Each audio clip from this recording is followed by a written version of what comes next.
Hello সবাইকে, কেমন আছো সবাই? আশা করি সবাই অনেক বেশি ভালো আছো। তো আমি আরও একটি ব্লগ নিয়ে চলে এসেছি। সকালে ঘুম থেকে উঠে প্রথমে রান্নাঘরে চলে এসেছি। কালকে রাত্রে অনেকটাই বাসন হয়েছিল, সেগুলো আগে বাইরে রেখে রান্নাঘরটা আমি একটু গুছিয়ে নেব, ভালো করে পরিষ্কার করে নেব। আর যেদিন আমি মেহবুব সৌদিয়া ঘুমায়, বাইরের কাজগুলো আগেই মিটিয়ে নেওয়ার চেষ্টা করি, তারপরে বাইরের ভিতরের কাজ করি। তো আমি আজ অনেক সকাল সকাল উঠেছি, ভাবলাম আজকে অনেক সময় পাবো, কাজগুলো ভালোভাবে গুছিয়ে নিতে পারবো। তো সকালবেলা উঠে দেখলাম আমাদের গাছে টাপ পাড়তে চলে এসছে। আমি এদিকটা আগে গুছিয়ে নিই, তারপরে কলপারে বাসনপত্র নিয়ে যাব। তো গ্যাসটাও একটু নোংরা হয়েছিল, ভালো করে পরিষ্কার করে মুছে নিয়েছি গ্যাসটাকে। এবারে রান্নাঘরটা ঝাড়ু দিয়ে মুছে নেব।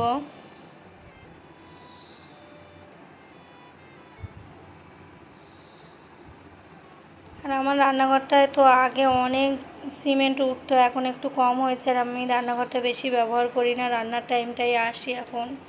তো অনেকগুলোই ডাব হয়েছিল, 2-3টা গাছ থেকে ডাব পেড়েছে আজকে। আর ডাবওয়ালা কাকুরা বলছে বৌমা চা খাবো। তো আমি বললাম হ্যাঁ, তোমরা রেডি হয়ে নাও, আমিও চা করে দেবো, সব ডাব গুছিয়ে নাও। তো আমিও তাড়াহুড়ো করছিলাম। আর সৌদিয়ার পাপা তো সকাল সকাল একটা ব্রাশ করেই ডাব খেয়ে নিচ্ছে, খালি পেটে ডাব খেয়ে নিচ্ছে আজকে।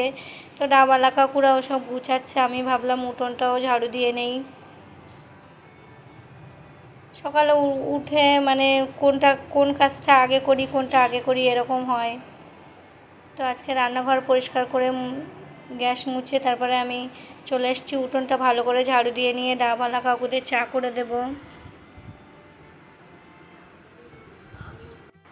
তো আমি এখানে আব্বাকে বলছিলাম একটু ডাবগুলো সরিয়ে নিতে, তার কারণ একেবারে ঝাড়ু দিয়ে ওই উঠোনে আমি জড়ো করে রাখি। আর অনেক দিন মানে কিছুদিন পর পর আবার ওগুলো তুলে নিয়ে ফেলে দিয়ে আসি। আমি হোক, মেহবুবের পাপা হোক, একটু দূরে ফেলতে যেতে হয়, যে কেউ ফেলে দিয়ে আসি ওগুলোকে। তো আমাদের উঠোনটা কিন্তু ভালোই বড়, আমি অল্প করে ঝাড়ু দিই সামনের দিকটা, আর ওই কলপাড়ের ওই দিকটায় ভালো ঝাড়ু দিই না।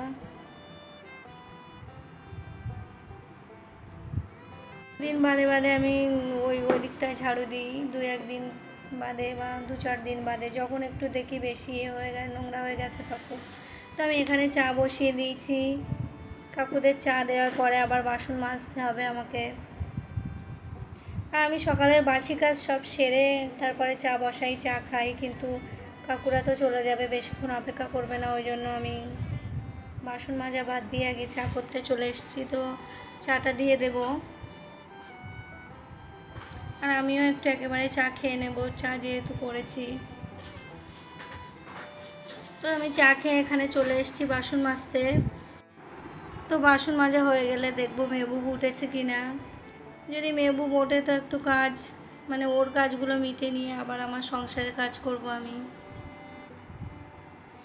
মেহবুবের দাদিমা যদি থাকতো তো মেহবুবের দাদিমাকে বসিয়ে রেখে যে মেহবুব উঠছে কি না দেখবে, আমাকে ডাকবে বলে আমি আমার কাজ আমার মতো করে করতে পারতাম, কিন্তু তা তো আর হবে না।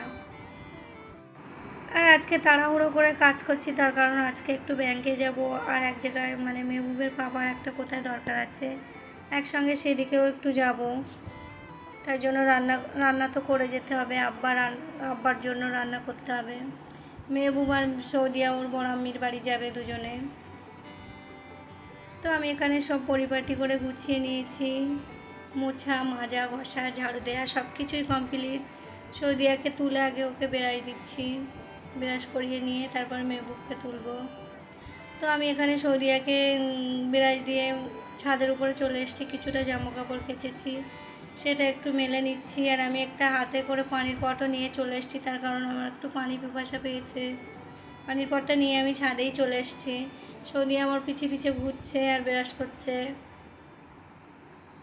আর সকালবেলা খুব ভালোই রৌদ্র বেরিয়েছে আজকে।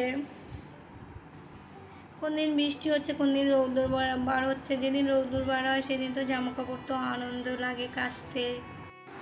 তো আগের দিনেরও কিছুটা ভিজে জামা কাপড় ছিল, সেগুলো আমি মেঝেতে মেলে দিয়েছি, আর যেগুলো আজকে আজকে কেচেছি সেগুলো মেলেছি। আর তো আমি ব্যাংকে যাব বললাম, আমি এটা আর কি রান্না বান্না গুছিয়ে নিয়ে তারপরে ব্যাংকে যাব। আজকে কলা ফুলুরি রান্না হবে ওই জন্য, আর ভাতটা তো হয়ে গেছে। এদিকে ভাত বসিয়ে দিয়েই আমি কাজ করছিলাম টুকটুক করে, ওই জন্য ভাতটা হয়ে গেছে, রান্নাটাও প্রায় কমপ্লিট হয়ে গেছে।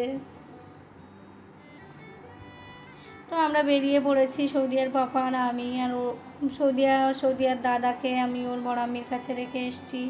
আর রান্নাবান্না কমপ্লিট করে এসেছি, ওর সৌদিয়ার দাদু একা একা খুলে খেয়ে নেবে। তো আমাদের এখানে চারিদিকে শুধু সবুজ আর সবুজ, ভাবলাম তোমাদের সঙ্গে একটু শেয়ার করি। এটা ঠিক আমাদের এখানেই না, আমাদের বাড়ি থেকে কিছুটা দূরে। তো এই নির্জন জায়গায় সৌদিয়ার পাপা আমাকে দাঁড় করিয়ে রেখে একটু এই পাশের বাড়িতে ঢুকলো। কেউ নেই এখানে, আমি একা দাঁড়িয়ে আছি।